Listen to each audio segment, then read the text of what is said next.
Hi everyone. This is the Public Policy Cluster of Nickel and Dimed, the official research platform for the Center for New Economic Studies. Welcome to our roundtable for the month of January. Today our panelists are Aditi, Arjabi, Shivalika, and Soumya. Our topic for today is the public policy treatment of data privacy in India.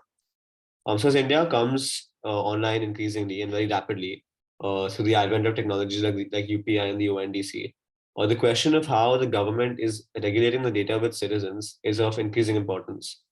And we'll be answering this question in today's roundtable through 3 rounds of sub-questions that are posed to our panelists. So the first question is, what has been the history of technology and privacy regulation in India, both executive and judicial?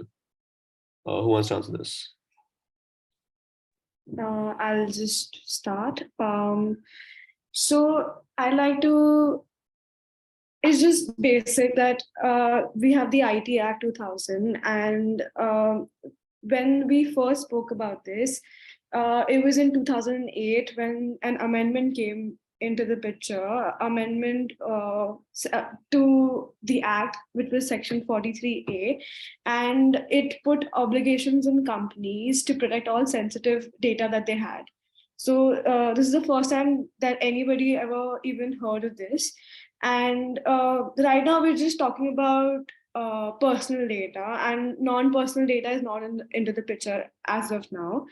And then later, IT rules followed in 2011, where they put like these rules. They specified a minimum standard of data protection for all sensitive data that the companies had to follow. So not only were they telling companies that they had to protect data, but also how. With this, when we move forward, like into a more judicial aspect of it, a very celebrated judgment had come out, the Puttaswamy judgment. The name of the case is KS Puttaswamy versus Union of India. So basically, in this, the Supreme Court linked privacy to individual dignity, and they recognize the right to privacy. Yeah. Yeah, who wants to go next? Yeah, I can add on to that. So when we specifically deal about the IT Act, the biggest loophole, in my opinion, is the inadequate regulations for intermediaries. So the Act does not provide you any clear regulations for intermediaries, say, when we put it in context of economy. So like online marketplaces and payment gateways. So there will be breaches of consumer rights, and then you have nobody to put the liability on. So that's, in my opinion, one of those. Does anyone else have anything to add to this question? No? All right. So yeah, those are great answers. I think the analysis about intermediary loopholes is very sort of apt, because today marketplaces and digital commerce is becoming increasingly this platform-driven model. And so the current regulation is very severely lacking, clearly.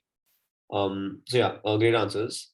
The second question we come to is, how desirable and effective is the current unregulated functioning of the technology market, considering its successes and its failures? I think I'd like to take up on that first. So my opinion is that the big tech titans in the industry have had bullish powers over the last decade, and the current unregulated functioning of the tech market should be regulated to some extent. We have been seeing mounting evidence that the algorithmic spread of hate speech, disinformation, and even like conspiracy theories to some extent by major internet platforms has undermined a lot of nations' responses to the COVID-19 pandemic, especially in the West. It has also increased political polarization and helped enable white supremacist organizations to some extent. There are increasing calls for regulation of big tech titans like Facebook, YouTube, and so many others. And finally, some advertisers on which internet platforms depend for revenue are voicing concerns. So I think demands from policymakers for change began nearly a decade ago, when the Federal Trade Commission entered into a consent decree with Facebook designed to prevent the platform from sharing user data with third parties without prior consent. And as we learned from the Cambridge Analytica scandal, Facebook paid lip service to that consent decree, following a pattern of apologize, promise to do better, return to business as usual that persists to this day. So, other platforms, especially Google and Twitter, have also resisted calls to change business models, partly responsible for the amplification of hate speech, disinformation, and even conspiracy theories, like I said before. So I think there are just four areas that need regulation, like safety, privacy, competition, and honesty. Only by coordinating action across all these four factors will policymakers have any hope of reducing harm from internet platforms. So we should be able to enjoy the good aspects of internet platforms with many fewer harms, and that is like the benefit um, of self-regulation, which we have failed at. The future of our democracy as a country, public health, or even privacy and competition in our economy depend on thoughtful and comprehensive regulatory intervention. So the platforms will fight every step of the way, but their stonewalling over the past few years has cost them the moral high ground. And I think this should be our turn now. That's interesting. I think that categorization of the four sort of bullet points to hate is very appropriate and very useful. Does anyone want to add something? Sure. I mean, I do not completely agree, but to some extent, what I'm going to talk about does come to the points that were just mentioned. So basically, first to begin with, I think that there is no such thing as an unregulated market. For me, I see unregulated as markets regulated by market forces. So basically, for me, it's either regulation by forces, and I just feel that we have to choose between the two. When I talk about the cons of regulation by market forces, I do see that these come around to the points that were discussed right now when we talk about things like tech giants. So there is this need of net neutrality because of the problems inbuilt in the size of competition that we have in the market right now, because a handful of tech giants are controlling the entire scene. And there is also this idea of not being able to, so if there is an unregulated market or a market regulated by competition, as I call it, market competition, there is this idea that consumers are free to choose. But what lacks here is that who can get the choice not be regulated. And that why encryption this age comes like, and apps are used by as peaceful activists, and it's being used for spreading information as well as misinformation. This idea of not being able to choose who can choose and not being able to streamline the users becomes a problem. And this is because of the tools that are facilitated for privacy, like encryption. So I think that becomes a dilemma for the tech giants. And the second thing that I want to talk about is how basically the volatility that is increasing with people's data, because every day there are new loopholes. So I think the policy making for technology is something which has to keep going on. It is something where we cannot stop. There cannot be a bill which is the last bill. So I think with the evolution and the new emerging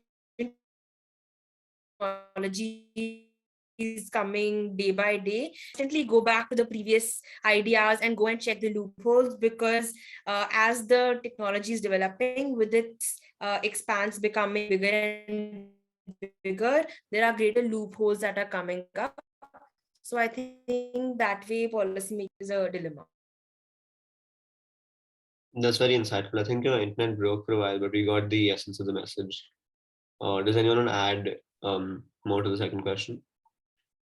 While I'm not like against regulation, but I think that because like right now at this stage we don't have a strict regulation policy, it has allowed a vibrant startup ecosystem to develop in the country. So you have many entrepreneurs and companies coming up with innovative solutions to address these challenges. So it's not like it will continue in future, but I think if we have a cohesive framework that isn't too regulatory, it would be better for innovation and research. Yeah, that's very interesting. This sort of exchange between regulation and innovation is, I think, a feature that a third question also comes to, which I'll come to if no one has any more comments. Oh yeah, all right. So I'll go to the third question. So how and what kind of public policy can effectively address these privacy and data concerns without suffocating markets or disincentivizing innovation, as Shivalika mentioned? So, Shivalika, when she said that, there's no regulation, I completely agree, because they are trying. Data Protection Bill 2021, it's still not passed yet, and it's actually facing criticism because it said that, it protects the state's interest rather than actually uh, protecting people's privacy and their data.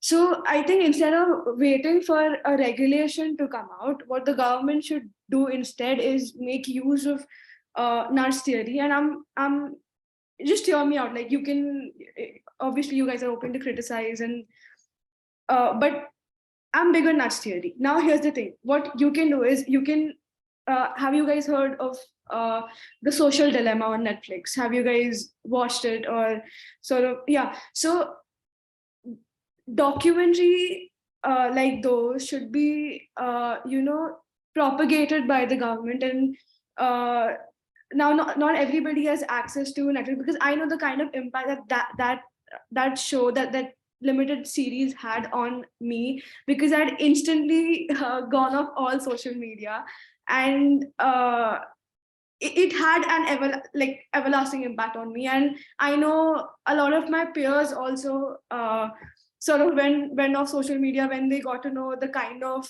impact that has on you. So what the government can simply do is ask people or tell people, and to just watch it. And since not everybody has access to Netflix, they can come up with a way to get it accessible. And since it's a show made in English, they could have the captions in prominent regional languages, so that people can sort of understand the show and just know the kind of impact social media, these platforms, they have on us, and the way our data is being used, and how we're sort of being manipulated into it's a loop, like into using it more and more and wasting our own time. So that's one. Another way nudge theory can be used by the government is to just show people statistics of how data usage has led to people just haven't gotten in trouble, which could be of any sort. And the government could also give real life examples of what has happened, because statistics are like, they're a powerful weapon, and they can be used for persuasion, because it is an actual fact.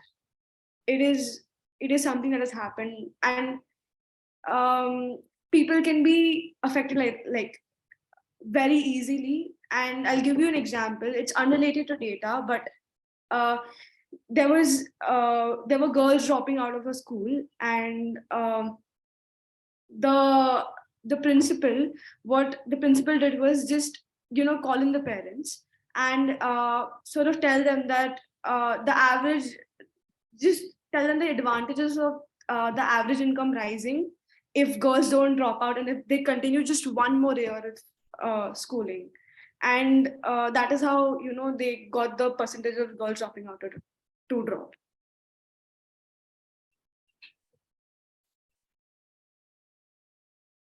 Yes, that's very interesting, I think. Yeah, Arjun, you can go ahead.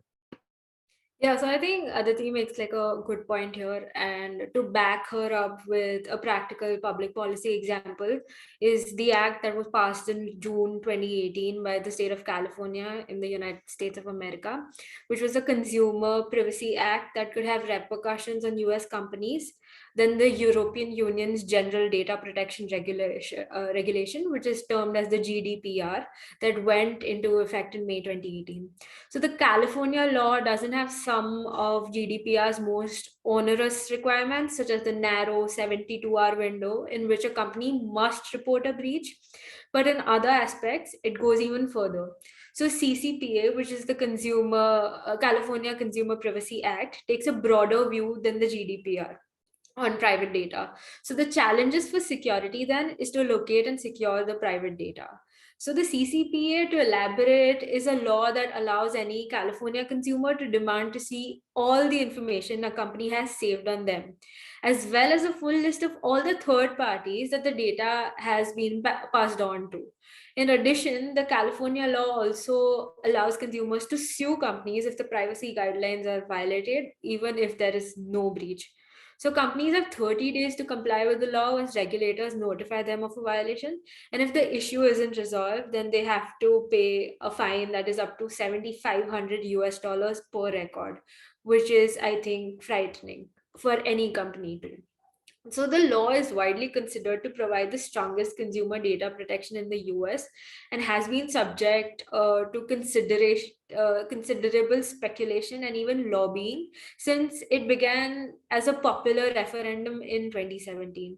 While the CCPA does offer a suite of consumer protection to California residents, it also has several shortcomings that may significantly undermine some of the law's most ambitious projections for privacy in the digital age. So several features set the scope of a law's application, like the jurisdictional boundaries, the size of companies, and class of consumer to which the law applies, and range of activities that are included or excluded. So by including or excluding certain categories of activities or information from key definitions and explicitly excluding even certain activities to some extent from protection, the range of activity covered by the bill can be significantly expanded, but also on the other hand reduced. So I think CCP is a fine example of what public policy can be framed as, but it surely does have its own shortcomings too. Does anyone else want to add anything? Sure. So while Arjavi and Aditi have accurately mentioned how we should look at public policy and when we are talking about data privacy, aspect should be how we should look at the policies that have already been made, and what has already been made needs not to be like entirely scraped, but some some changes are required. For example, there is a lot of ambiguity and assumption that is left to the user in the current bill. So the current bill mentions that data principals must not file frivolous complaints, but nowhere does it elaborate on what constitutes as frivolity in terms of one's data protection, which means it's based on very vague to like possibly like incomplete or ineffective governance of the current data protection infrastructure that is in place. Another thing is that whenever we talk about strengthening the enforcement of these laws, because making these laws and strengthening these laws are both important when we talk about the user's privacy. And what comes in the way of this enforcement is two things. One is that things like for example, you were talking about notifications regarding breach to the consumer. So things like these, they take a lot of time and resources of the companies, which makes it like a trade-off between innovating and testing, and they choose their own innovation, and thus this kind of dilemma comes in the way of proper enforcement. And another thing is that when we talk about enforcement, by only imposing penalties, which is done in the current bill, what happens is that by only imposing financial, the protection of users is sidelined. by the penalization of data fiduciaries. So this can further diminish the confidence in the ability of a Data Protection Act to adequately protect data principles, not just from harm, but also like a lack of knowledge that can enable the rights of redress. So there is a need to actually make them well informed about how they can about the redressal mechanism than just specifying the finance for the fiduciaries. That's a very insightful point again. Well read. Does anyone else want to add anything? Yeah, Shivalka. I think I agree with Soumya, because I think in the end, the aim should be more accessibility for consumers. So if we create a process where individuals can, easily have access for their personal data and can file complaints and seek redressal, I think that would be the best regulation. Right, yeah, and I think the approach that Aditi brought up about nudge theory being applicable in this case is very important, because I think nudge theory has that good towards that middle line between intervention and innovation. So that would sort of allow us to optimize privacy regulation while maintaining the incentive for companies to innovate in terms of technology and not sort of stifling their profits. So yeah, I think very interesting and very well researched insights into the question. And this was maybe the most important question for us to answer, since India's tech market has grown so rapidly and its population has become digital so quickly. Does anyone have any final comments or thoughts on the matter overall? All right. So thank you so much to all the panelists. I think this is a very enriching discussion we just had. Thank you all for your very well-researched, well-read inputs. And I expect that the audience has also been able to take away some novel perspectives from this meeting, from today's discussion. We'll see you next month. Thank you so much for watching.